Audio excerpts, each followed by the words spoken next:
Hour this morning to the fabulous Dorothy E. Roberts. Yeah. I have to honestly say, when she wrote Killing the Black Body, I was mad at her. Because she wrote the book I wanted to write. You know?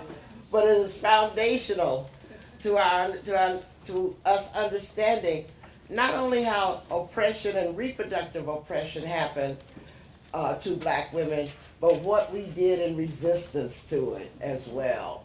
And so it's one of those seminal books. I don't know anybody that can teach a reproductive justice class without teaching Dorothy Roberts. It's the first thing I have all my students read anyway. So Dorothy is an American sociologist, law professor, and social justice advocate. She is the Penn Integrates Knowledge Professor, the George A. Weiss University Professor, and the inaugural Raymond Pace and Saney Tainer Mossel Alexander. Damn, how many titles did they give you, girl? All of this is at the University of Pennsylvania. But anyway, I'd like to bring up Dorothy Roberts. Please welcome her. She's going to get a full hour to talk to us. Let me get out the way.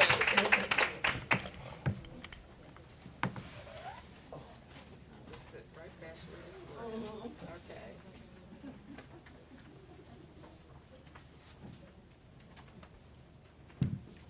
Okay. Well, greetings, everybody. Good morning. Thank you all for getting up so early. Only for Loretta would I do this. And thanks for that Oh, the mic. Thanks for that introduction. Closer even. Okay. All right.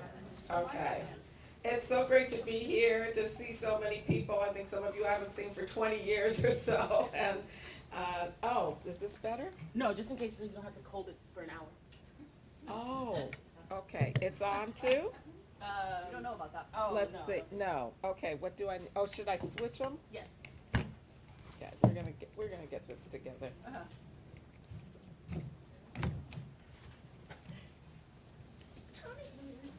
Okay. Oh, Tony. Hi.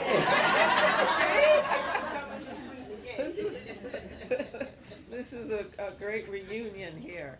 All right. So, Loretta asked me to talk about my book, Fatal Invention: How Science, Politics, and Big Business Recreate Race in the 21st Century. And it's kind of unusual because usually when I speak at reproductive justice gatherings, I'm talking about killing the black body, or more recently, I'm talking about my books on abolishing family policing, Shattered Bonds, or my most recent book, Torn Apart. And in fact, when I wrote Fatal Invention, which was published in 2011, a lot of people in the reproductive justice community were surprised that I would write a book on that topic. So the book is about the resurgence of biological concepts of race in science, especially genetic and genomic science, and why we saw this resurgence and what was so alarming about it. And a lot of people said, well, why are you writing about that? What does that have to do with reproductive justice? Why are you writing about science, about genetics? I think, as many people here have noted in talks that they already gave, and we'll talk about more, we're seeing more clearly today the connections between the kinds of ideas, the eugenicist ideas and white supremacist ideas in genomic science. But at the time, it wasn't that obvious. Of course, today we're seeing so many connections. I feel like we now see connections about things I've been writing about, for almost 40 years, between the bans on abortion, compelled pregnancy and birth, criminalization of pregnancy, family policing, genetic and genomic science. These are the what I've been writing about in separate books, and a lot of times people said, well, what's the connection here? And I think now, especially after the Dobbs decision and the administration we have now, and the federal administration, we can see these connections. So that's something I hope to talk about. I'm going to talk about Fatal Invention, but throughout I want us to think about the connections to RJ of these biological eugenicist ideas about race, and also how they link to those ideas about disability and gender and class. I'm going to be talking about race, but it's all very much connected, as Black feminists have been saying from the beginning. It's all connected.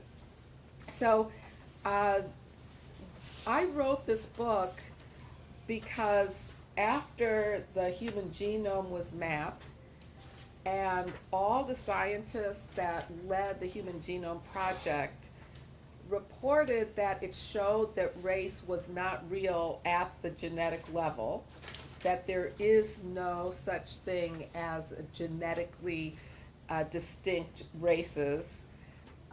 Races, the human race did not evolve into separate races. And many of us thought this would be the end of the notion that the human species is naturally divided into races. but just the opposite happened. So, the map of the human genome, the first draft was revealed in June of 2000, and President Bill Clinton, for example, said this shows that all human beings, regardless of race, he still used race in his statement, are 99.9% the same. But of course the response was, oh yeah, but there's so much human genetic variation within that 0.1%, and that's broken down by race. That was the response of many scientists. And then I started reading in the New York Times, Nicholas Wade, who was the chief scientific journalist for the New York Times, it's supposed to be the paper of record for the world, started publishing articles on the front page predicting that the next phase of genetic research was, and I have here, was the genetic differences between human races. This is on the front page of the New York Times on July 20th, 2001. And then he started publishing these articles that there were 3 principal human races, Europeans, Africans, and Asians, and they differed physically. And then he wrote a book saying they differed socially as well, and that's why white people had democracy and Asian people had dictatorships and Africans were left behind and were just tribal. He wrote a whole book about this. At one point it was a bestseller, like the Bell Curve.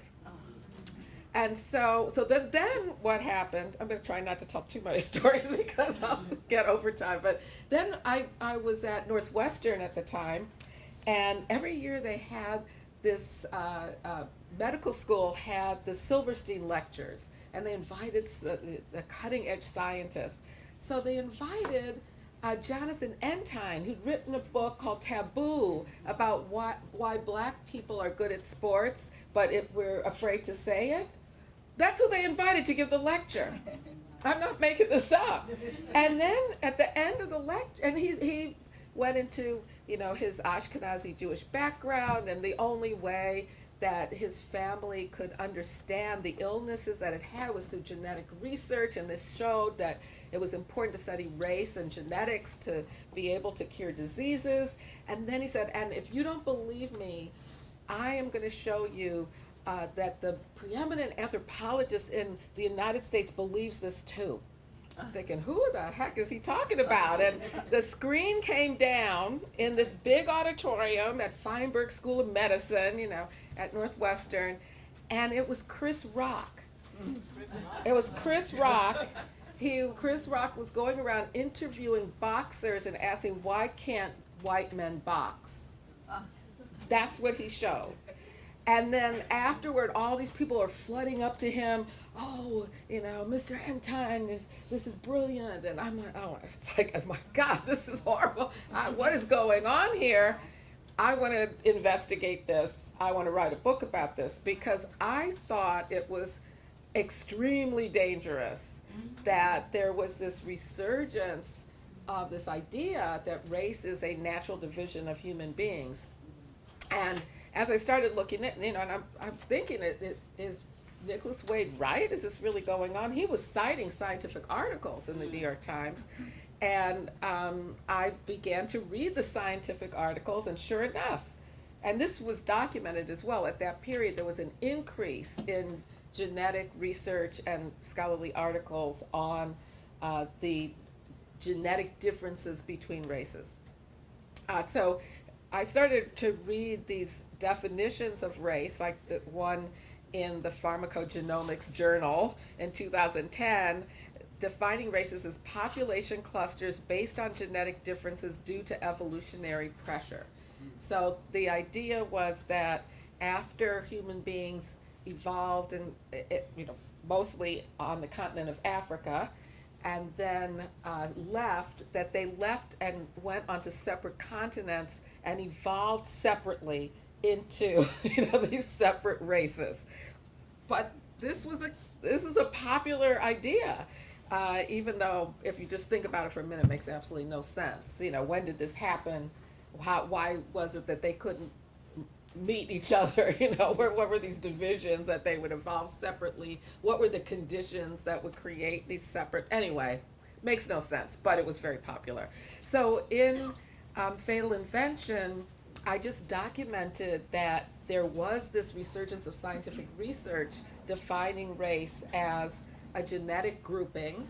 And I won't go into all the details, but some of the scientists had computer programs they did to try to prove it, and these evolutionary theories, all of it that made no sense, but they were trying to explain all sorts of health inequities as based in genetic difference.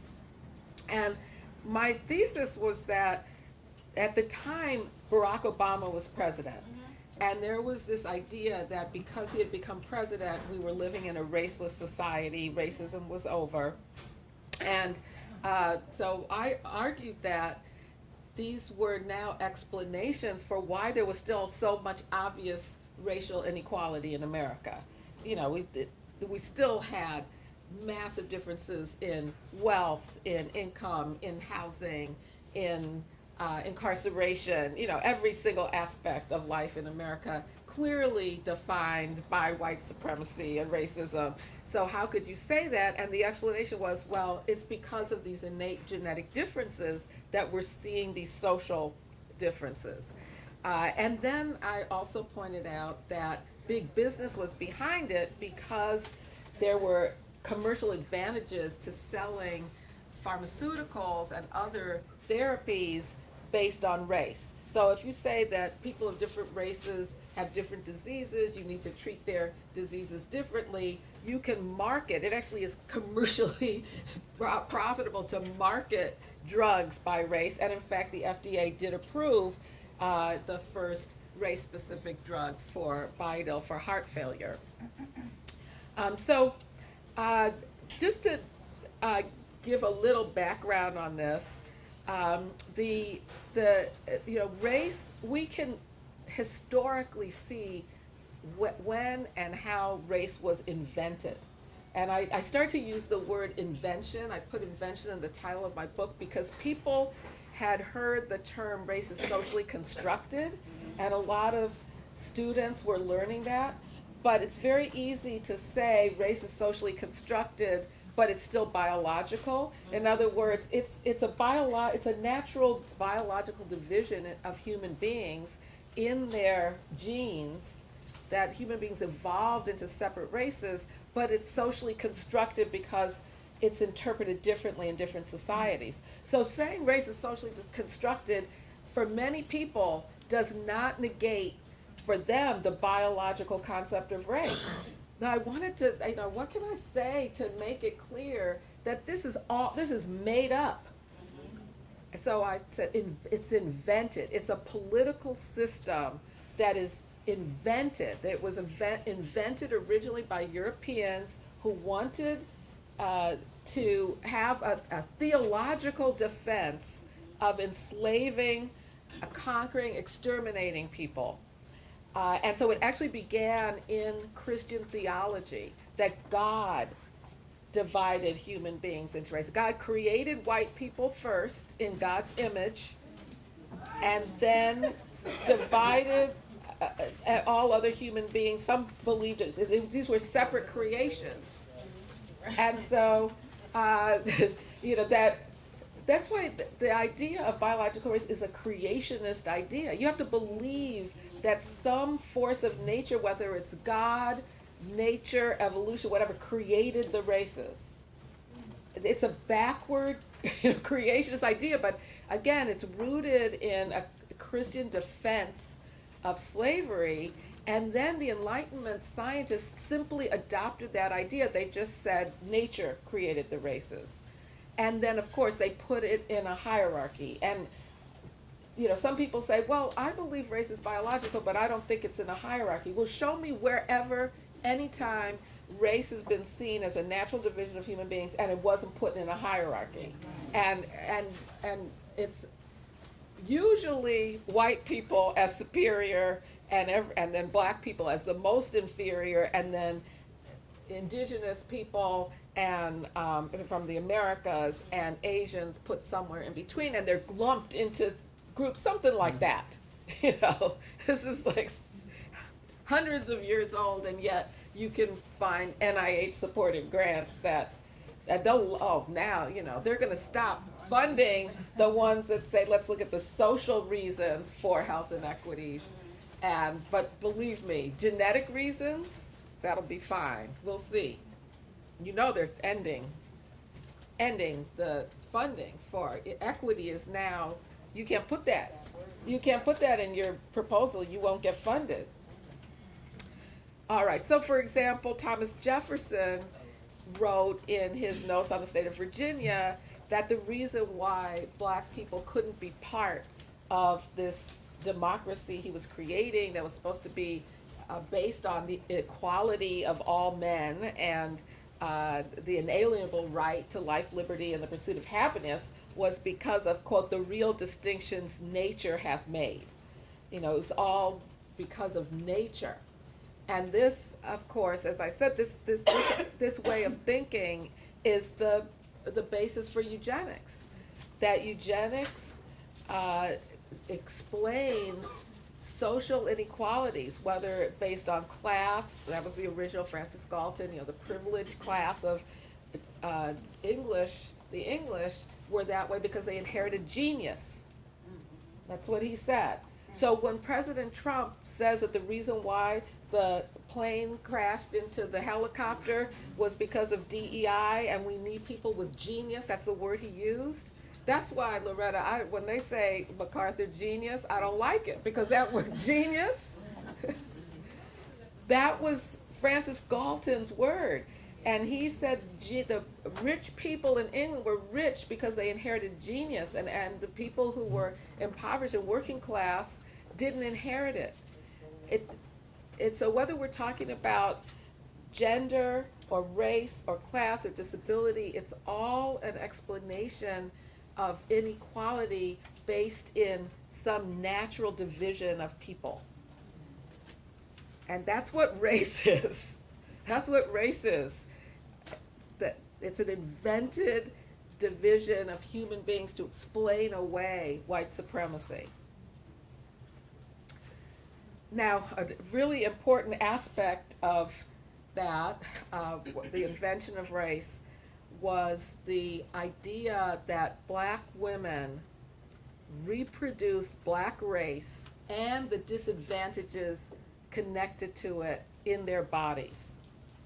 And this idea was foundational to law in the colonies, because in the 1600s, before the idea of race was fully cemented into U.S. society, of course it became then the fundamental foundation of U.S. society and fundamental foundation of the idea that black people were innately supposed to be enslaved and white people were innately supposed to be enslavers. You know, that idea that connects race and slavery, which is a new concept in the 1600s. And the U.S.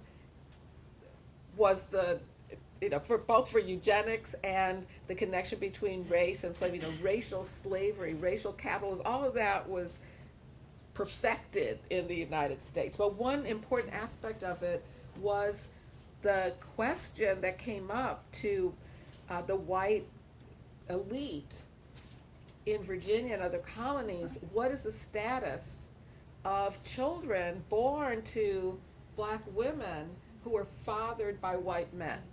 And of course, these were all children who were the result of white men raping black women. And the question came up, what is the status of their children? They're the children of white men. How can you enslave the child of a white man? Well, of course, they wanted to be able to enslave these children. So the question was easily answered. The children have the status of their mothers. That way, white men could profit from raping black women. They didn't have to worry about these children claiming the privileges of whiteness. You could clearly then say there is this privileged white class of people, race of people, who are naturally entitled to power and privilege. And unless you're pure white, you don't get those privileges. That's what what does white mean? It means that people who have the privilege of whiteness. And then the rules tell you who fits into that. That's why we know it's made up. Because how do you know who's white? You only know by the definition. How do you know who's black or Asian or native? You know, it's the definition. So you have opposite definitions. Black people are people of any discernible African ancestry. White people are people who only have European ancestry. Okay, that's obviously not a scientific definition because it's the opposite. But let me just emphasize 2 points. By saying that children born to black women have the status of their mothers, it did 2 things. One, it said that race is reproduced. It's natural. You're born into a race. Actually, you're conceived into a race because enslavers already legally owned the fetuses of black women from the moment of conception. So you were conceived into a race, and that reinforced the idea that race is biological. It's reproduced in women's bodies. But black race in particular is reproduced in black women's bodies because a black woman can only have a black child. Black women can only have a black child. Any child born to a black woman is black. That also meant, though, that it wasn't just their race, it was their status that they could be enslaved, which meant that the enslaved status of black children was produced by their mothers. Do you see how deep that, like, to me, this is the deepest law that set the stage for the entanglement of patriarchy and white supremacy in America. The idea that race is produced through reproduction and the disadvantaged status of black children is reproduced in their mother's wombs. That message has been used to sterilize black women, that black women are the cause of the disadvantaged status of their children, so they should be sterilized. And of course, we had mass sterilization of black women in the United States. Also, the anti-abortion forces used it when they put up posters saying the most dangerous place for a black woman is in the womb, where they were saying that black women were committing genocide against their communities because they were having too many abortions. Okay, note that's the same message. To sterilize black women and to compel us to give birth is our wombs are dangerous for our children. It's the reason why black women's reproduction has been seen from the very beginning as an appropriate subject for regulation and intervention. And those interventions include sterilization. They include prosecutions of black women for being pregnant and using drugs. They include ending welfare because black women are having children just to get a welfare check. They include genetic testing to make sure that black women are having children.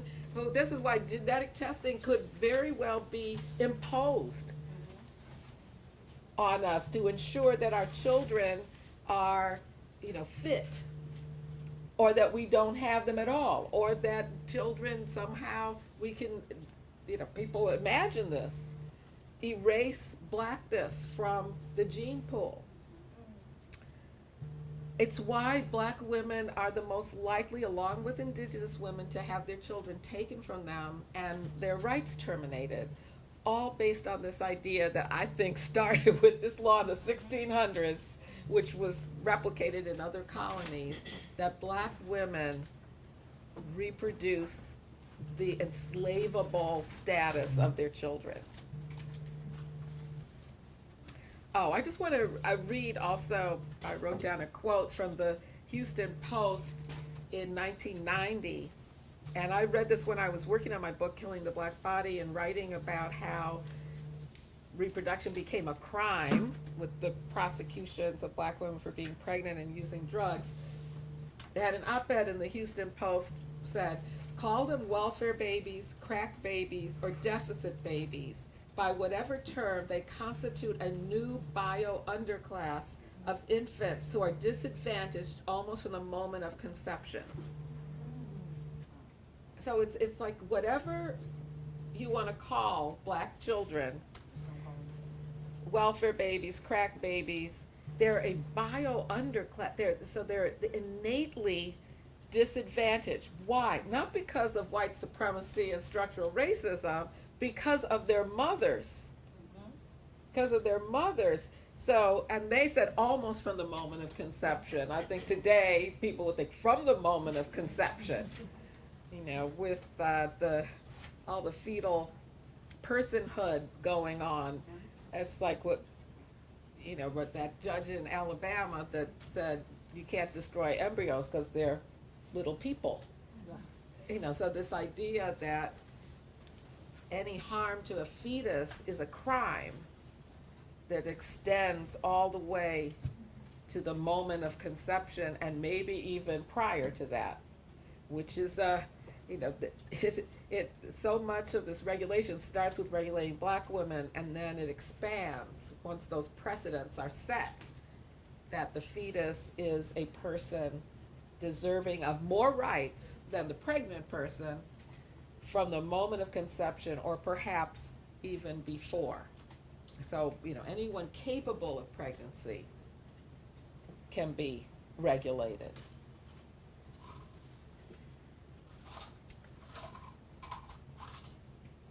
All right. At the time after the slavery era ended, we get into it. Okay, my watch just stopped, so somebody's going to have to stop me at some point. You got another 10 minutes. Okay, all right, okay.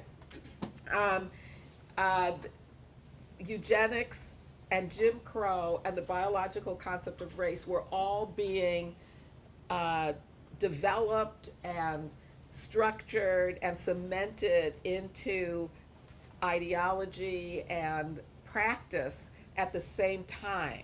So you have this idea of the biological basis of race that predicts what people are supposed to be like. What is the point of race? What's the point of dividing people into race? It's to predict. It's a prediction tool. Yeah, I can predict how smart you are. I can predict your, or your intelligence. Or now I like to say today, your educational attainment, so they don't have to use the word intelligence. I can predict your character. I can predict whether you're going to commit a crime. All of these ideas based on your race. So you combine that with the eugenicist idea that we inherit socially valuable or unvaluable traits. That's what eugenics was all about, the prediction of who inherited good traits or bad traits, and then you do something about it. Encourage people who have the positive traits to have more children. You discourage or even prevent those who have negative traits from having children.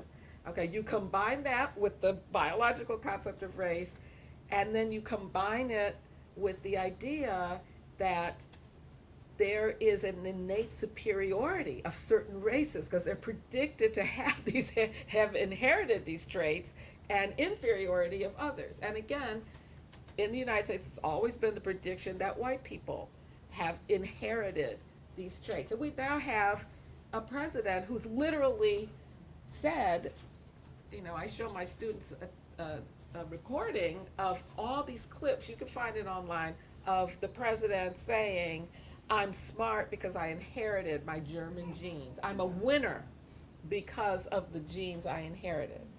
And again, if you listen to things he says, he has what they call the racehorse theory of reproduction, that if you combine two excellent racehorses, you're going to give birth to an excellent racehorse.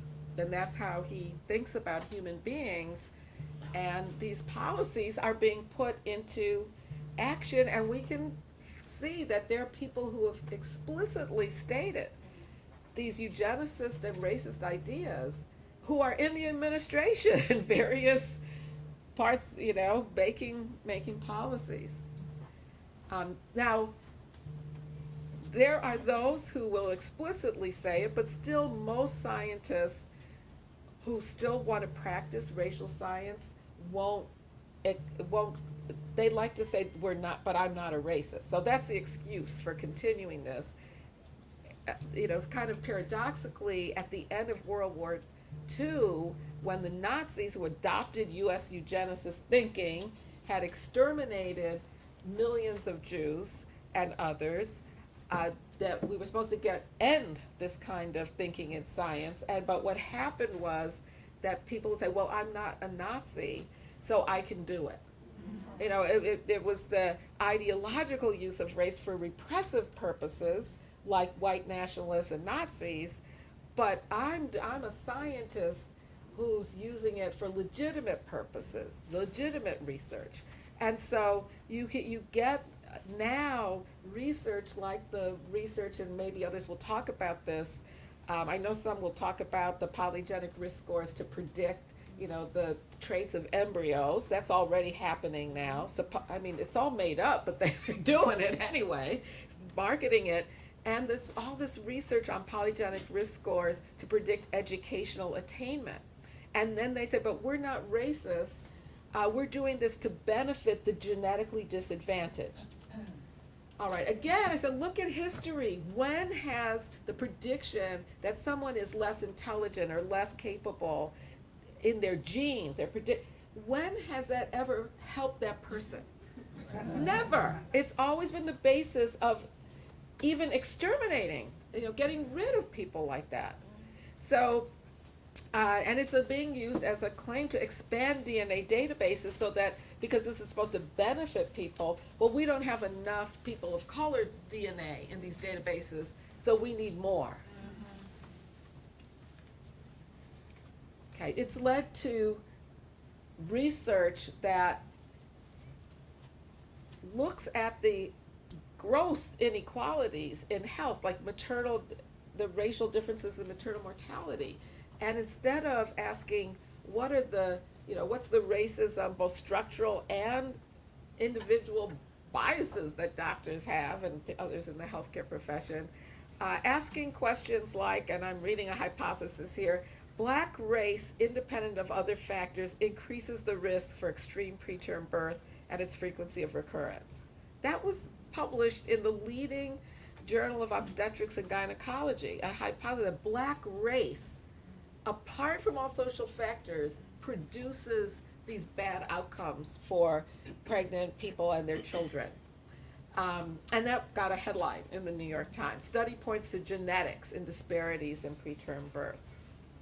We can see this also just more recently in the COVID pandemic, when Black people initially at least had higher rates of death, and immediately you saw articles coming out in scientific journals looking for some genetic reason why Black people were predisposed to this. The racial concept of disease that also was rooted in slavery and a justification for enslavement, that people of different races have different diseases and experience common diseases differently.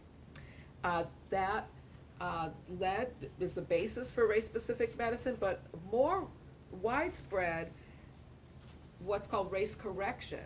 The idea that because people of different races have different types of bodies, that diagnostic tools should correct for race. Look at your lab test. You might have a test that says if you're Black or African American, you get one number, non-Black or non-African, a different number for kidney function, for example. And recently, only recently, people have started to ask, is this helpful or harmful? I mean, just like in the last 5 years, these studies are being done, finding that, and I'll just emphasize two that have to do with Black women. So one common race correction is the equation to the calculator for feedbacks, whether you can have a vaginal birth after a C-section. And that has traditionally, it's being stopped in some places, corrected for race, which means that Black women are more likely to be told you cannot have a vaginal birth, which increases the rate of C-sections among Black women. And we know that there are risks for C-sections, right? And the United States has too many. Another was, this study was just done in 2021. They looked at the use of race to diagnose anemia in pregnancy, based on the idea that black women naturally have lower levels of iron, and so they were not being diagnosed with anemia during pregnancy. And the study found, well, that led to poor birth outcomes for black patients. Do you really need a study to figure out that if you're, anyway, those are just two examples of how race correction has harmed black women in our reproductive lives. Also, multiple studies have shown that black people are undertreated for pain. Yes. And including, study finds treatment inequities for pain following C-sections. Yep. You know, so black women have reported, I was in pain, I was hemorrhaging, and no one did anything about it. Or the survivors have reported it after we've died from it. And black women are at least 2 or 3 times more likely to die from pregnancy-related causes. In some places, in New York City, New York Times anyway, reported recently that black women are 9 times more likely to die than white women in New York City. Okay, I'm gonna move. So I wanna end with some relevance in case it wasn't clear to reproductive justice. I've tried to give some examples of how reproduction and regulation of reproduction and thinking about reproduction has been so central to the reproduction of the biological concept of race, how it intersects with the biological definitions of gender, biological definitions of citizenship, of class, of disability, that make structural inequities and discrimination seem to be natural. Therefore, we don't have to do anything about it. And this administration, just to give an example, it's at the executive order that there are only 2 genders. Now, how did they defend that when obviously there aren't only 2 genders, male and female? They used a supposedly scientific definition looking at chromosomes. So again, the excuse that there's no gender inequality in America, and there's only 2 genders, all of this explained by a natural definition of what the genders are, like the natural definition of what races are. There's also a carceral logic behind all of this, and I think it's important for reproductive justice activists to study and to, I would say, adopt abolitionist principles that see how so many of these systems are governed by a carceral logic, that inequality and people's unmet needs are caused by their innate deficits, and they're to be blamed for it. This cuts across everything I've been talking about. This was the explanation for prosecuting pregnant people for harms to the fetus. This is the explanation for what I call a family policing system that is usually called a child welfare system or child protective services. It has a carceral logic that says the harms to children are caused by their pathological parents, especially their mothers, with black mothers as the emblem of the neglectful mother who has children not because she cares about them, but to get something for herself. And she's innately incapable of caring for these children, and they're better off anywhere but with her. Even in a foster care system that we know is damaging, that has high rates of abuse, that locks up children in prison-like settings, that traumatizes them. We know all these harms are well documented, but the idea is, well, but still the children are better off there than with their mothers. This is why the Adoption Safe Families Act could be passed, still in force now, that incentivizes terminating parental rights and putting children up for adoption. How did that pass? Signed by Bill Clinton and supported by Hillary Clinton, as protecting children. It was based on the idea that black mothers were refusing to give up their rights to their children, and so their rights should be terminated to free their children. This is the terminology, is free their children. And then there were people like the Harvard professor Elizabeth Bartholet, who said they would be best off with white families, because the white families could teach them about how to have privileges in America. Like, that would make a difference. So I'm going to end with these 2 points. One is to remember the basic tenets of reproductive justice, which are the human right not to have a child, the human right to have a child, therefore no punishing people for being pregnant or punishing them for risking a fetus, and the human right to parent your child in a sustainable, supportive community. No family policing either. And my most recent activist work has been around family policing. I think it's very much connected to the work we've all been doing. And I want to make a plug for including that and seeing the connections. I mean, think about it. What did the Amy Coney Barrett and Alito, in the opinion, what did they say was the answer to compelling people to be pregnant and give birth? Just put your child up for adoption. That was in the Dobbs decision. Put your child up for adoption. What's going to happen to these children?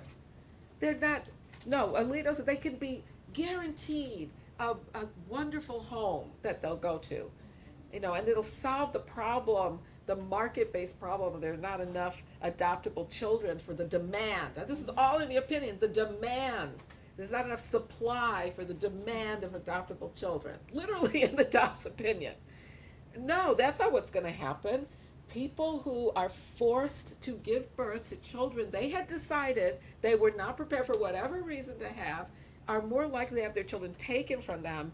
And the idea that a fetus is a person more important than the pregnant person, that's going to lead to more criminal. It's already happening. Pregnancy justice is already documented.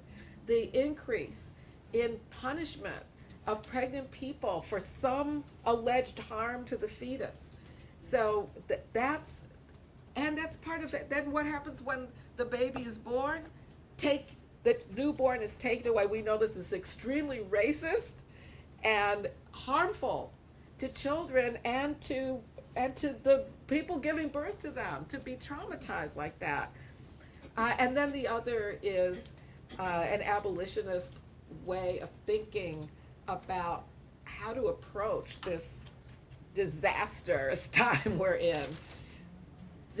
That we have to abolish these systems that are rooted in oppression. And I mean the system, both ideological systems of eugenics and race, but also the actual physical systems like the family policing system and the prison industrial complex, and find solidarity with abolitionists who are working in these other areas.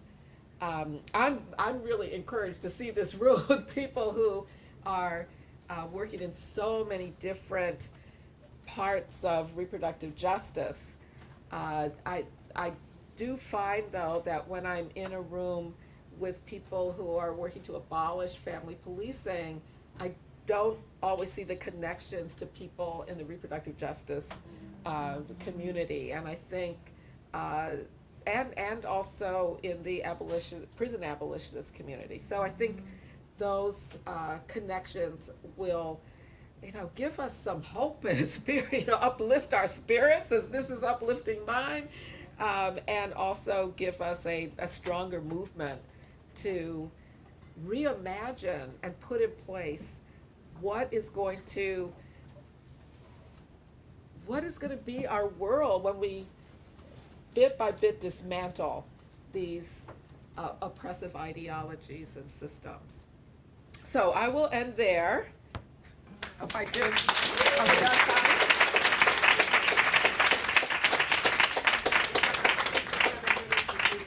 Oh, we started late though, Loretta, didn't we? I'll give you the 20 minutes. I need the rest of the day. Well, no, okay, 10, at least 10. At least, well, also, I think everything I said, there's going to be others elaborating on these points and going way beyond what I said. So we'll have time to discuss everything later on. But if there's any immediate questions now. Can we get a microphone? Walker? Yeah, yes, please, somebody, We have, is one of, yeah, you can see if Yeah, it's this working. okay. I had a comment that I wanted to make. Sure. Thank you very much. I'm really interested in how we, anti-racism activists and thinkers actually end up replicating some of this biological thinking Yeah, without really knowing that Yeah. we're doing that. yeah, We are tempted to say that George Floyd was killed because he was black. yeah, I yeah. never make or I try Yeah. to avoid constructing a sentence like that. Yeah, Instead, I will say George Floyd was killed because of a racist cop. yeah, Or yeah, because that's a of good point. racism, Yeah, right? yeah. So it's very important that we think about how are we framing what happens to us. Yeah, yeah. So, thank you very Yeah, much. sure. I think that's such a good point to think about if, one thing we say in the health equity world is it's racism, not race is the risk factor for all these inequities we see. And that idea, I think, is embedded in what you were just saying. It is important to think about how we frame our ideas, the words we use. Sometimes it seems like words aren't that important, but we're seeing now, why is this administration deleting words? Because they know that the words are important. Of course, it's the idea behind the words. I'll just mention one other way that I see sometimes people who are anti-racist are using ideas that I think are harmful and actually reinforce this naturalistic, deterministic explanation of inequality. I just saw a study yesterday, maybe it was at Penn, maybe it was in Penn Today or something, or just read about it, about epigenetics and the epigenetic markers extending over multiple generations. So this is the idea that even though your genes can't change, and apart from genetic modification, but anyway, that your experiences affect the genetic responses, how genes are expressed through something called epigenetics. And so the idea is a pregnant person, their experiences can shape the genetic expression of the fetus, which has an impact on that person after they grow up. And this study was talking about the grandchildren having, this impact from the grandmother's experience. Now, number one, I think we should be concerned about, again, putting blame on pregnant people, because what happens is it's supposed to be the social experience, but it ends up with the focus on the pregnant person. How do we intervene then in the pregnant person's body to keep this epigenetic effect from going on? And then also, if you think about it as extending over multiple generations, then it becomes, and I don't know if any of you believe this, it might be controversial, but I've heard so many people talk about the trauma of slavery being passed on in the body from one generation to the next. Okay, I have a problem with that, because the trauma we're experiencing now is not because we're inherited some trauma from slavery in our bodies. It's my opinion. It's because of the white supremacist, racist systems and structures and ideas we're experiencing now. It almost gives an excuse to people who are promoting racist ideas and structures to say, well, the problem, black people are having today is they inherited trauma from slavery. No, that's not the problem we're having today. Yes, what was inherited from slavery is the structures and the ideas that are still present today. That's what we have to get rid of. But if you say the problem is something in our bodies we've inherited from prior generations, and again, we could discuss this more because there might be some people who, who frame their work that way, but I just would beg to differ. Then it calls for intervention into that traumatized body instead of intervention into the racist structures we have in our society, and it promotes this idea of heritability of traits that's not the problem. What the traits we inherit are minor impact compared to the society we live in. There's nothing we inherit that determines our lives. Nothing. What determines our lives more than anything, so much vaster that I wonder why this nation spends so many billions and billions of dollars looking into genetics and the genetic impact. I'm not saying it doesn't have an impact, but it pales compared to the impact of the unequal structures in our society, the discrimination against people who are predicted to have these socially devalued traits. You have a comment over here? Well, question. Mhm. Would love to, first Hi, of all, thank you Crystal. so much for blessing Sure. us with your knowledge. and Thank your you. presence. Thanks, Crystal. You know, I'm a big, big, big fan and so grateful to your work. Feeling is mutual. Oh my God, all right. Is that captured on camera? Here, it's pointing at you right now. So the trauma conversation, I would love for that to be ongoing. I'm so fascinated by it. Just Yeah. a quick comment on that. I wonder if it's helpful Yeah. to think about it as both and. Yeah. But with the emphasis on the structural being so important. Yeah. I totally am in agreement with you about the absence of that sometimes in Yeah. terms of the weight of where we think the intervention should go. Yes. Only with the caveat, though, that many of the scholars and community advocates who I see working on trauma Yeah. and epigenetic racial Yeah. trauma Yeah. are also doing the structural work. So Yes. I think for many of the practitioners, it is both and, but how that gets taken up and weaponized, right, is something we have to be very mindful of. So my two questions, one is building on Valerie's about, so your question, Valerie, was about like framing and how people of color can get, or not necessarily people of color, but anti-racists can get implicated in reproducing this naturalization of race. Mhm. I want to extend that and ask you your thoughts about how Black people and people of color, Mhm. historically and in the present day, have also, not just in terms of framing, but have adopted Mhm. eugenics thinking and practice, and how it becomes seductive even for us. And of course, historically, I'm thinking of course, yeah, you think of Du Bois' Du Bois, Talented Tip, yeah. or the NAACP's Better Babies projects, Yeah, and all yeah. of that. But in the present day, I loved what you said about the genius. Yeah. Right, and like the genealogy of how we think about genius, Yeah. right, as being rooted in eugenics. Yeah. But, you know, I'm thinking of a couple of things. One, as someone who was in the talented and gifted track, one of two Black kids, Yeah. right, in that space. Yeah. But then also family narratives around Yeah. giftedness, or Yeah. social narratives around Black excellence. Yeah. Right? So Yes. that's one thing. And then concretely, I'm thinking of Alex Karp. Yesterday, we were talking a lot about Silicon Valley aligned oligarchs and companies that are behind a lot of the agenda that's playing out in Washington and our politics. Alex Karp is the co-founder of Palantir, which is also founded by Peter Thiel. He is a biracial Jewish man who is aligned politically and economically with these eugenicists, Yeah. anti-democracy forces.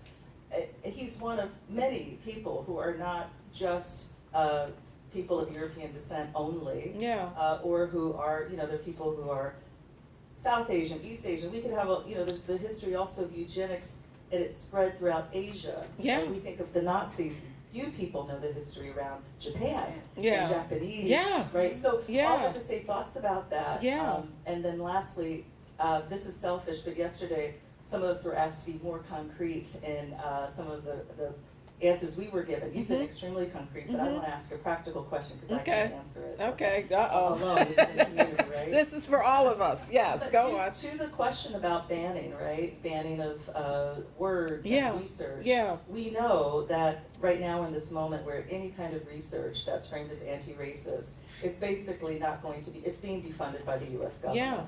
So what are your thoughts as, you know, a thought leader and practitioner around the eroding of funding, both for you know, organizers, scholarship?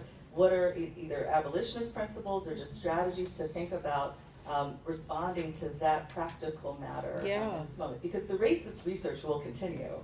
Right? Yes, that's what I was saying. Of course. Yeah. Yeah. It will continue.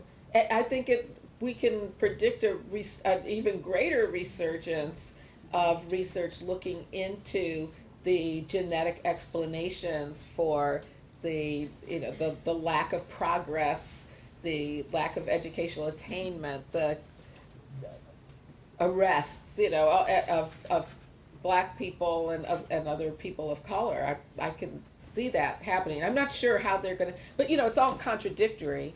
They could say you can't use the word equity, but you can use genetics, genetic difference. So okay, you asked a lot of questions. So let me say about your both and I understand that, and I do think that there are people who use ideas that have been used in harmful ways in a different way so that it's not harmful. But I would just say that I still think we have to think more carefully about any explanation we give of a natural reason, a biological reason for inequality.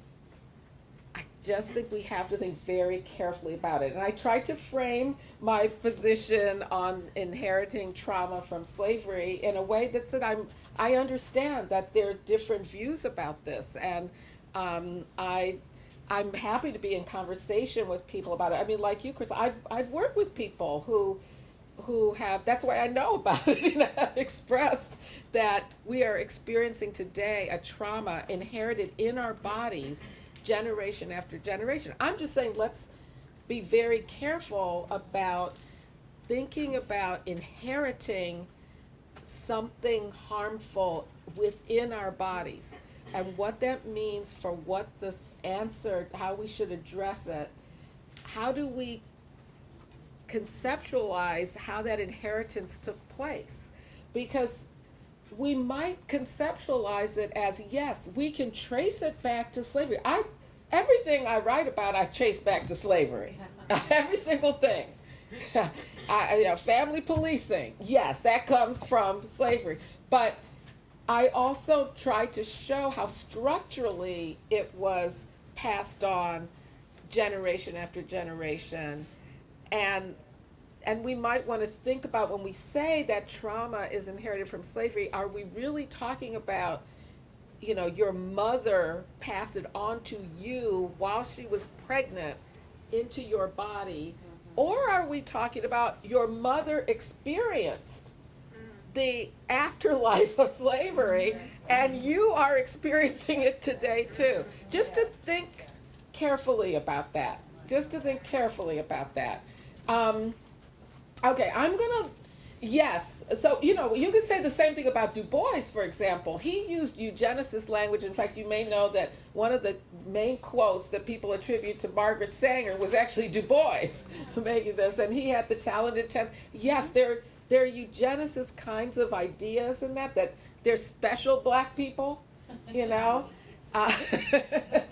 who somehow have inherited, where did those special black people get that from, without looking at what privileges did they have, what experiences just by happenstance that they got to be in the AP class, you know, and how do we get rid of this idea that there are classes for smart people and classes for people who are predicted?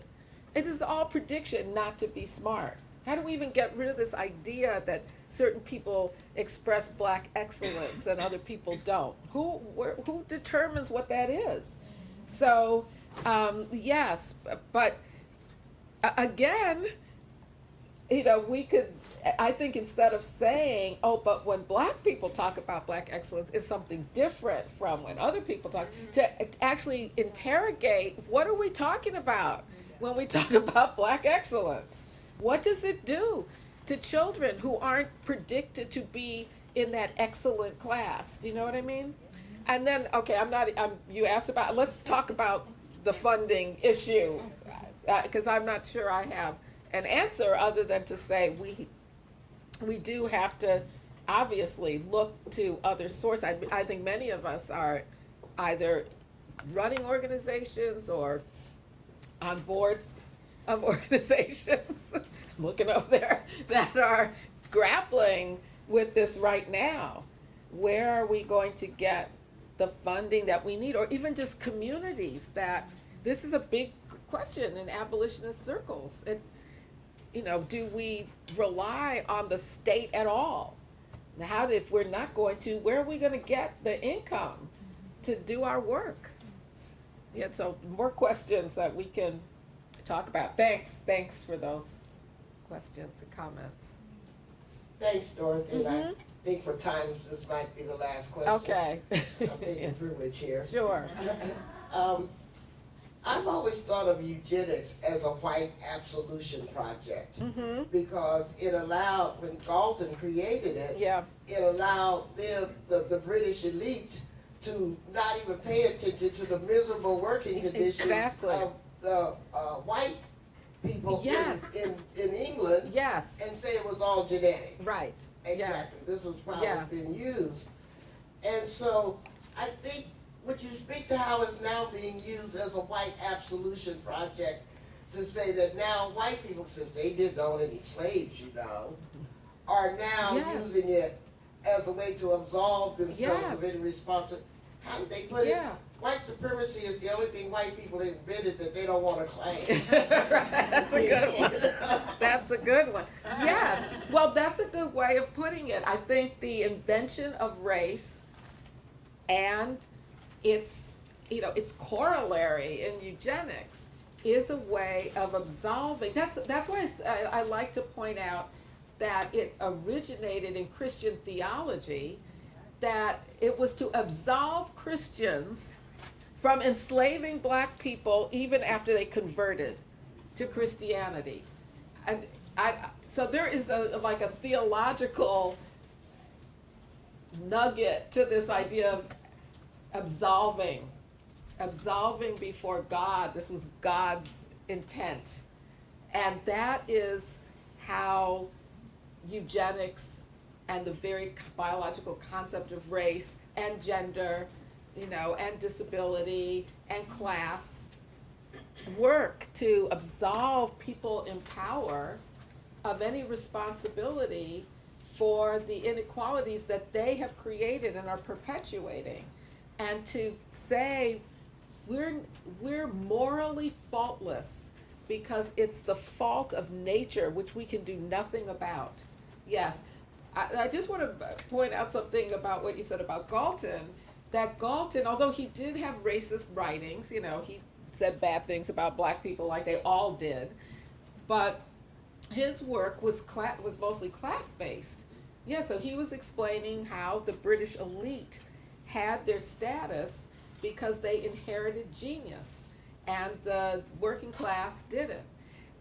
And that, you know, that these ideas can be used to explain away any kind of inequality, including the inequality between a white elite and a white working class, as well as between white people and non-white people. it's you know, it'll be interesting to see how this plays out under the current regime, and whether there are white people who are now deemed to be unworthy of white, you know, the white privileges because of something they did wrong, as in, or some standard they meet. Yeah, so I mean, you know, Trump was able to win over a majority of white people with, even though he's a billionaire and his policies don't help them at all. They're a counter to their interests, you know, of working class and impoverished people. But he was able to, this is my opinion again, I'm just telling my opinion, he was able to win them over by the privilege of whiteness. Exactly. You know, We're gonna let that be the last Okay, word. okay. Because we have, well, first of all, please join me. Oh, thank you.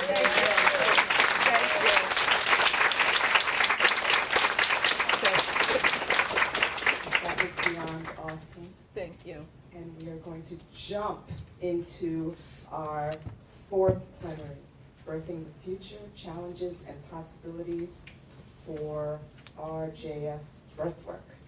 So we have a bunch of people coming up to the table.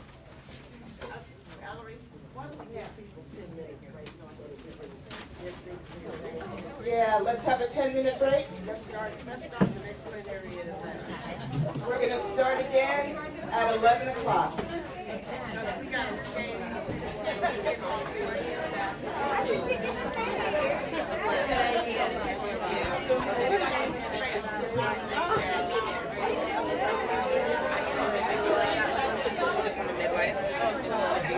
I think I see that someone put that water there. Was that maybe? Okay, cool. So, excuse me. Yeah.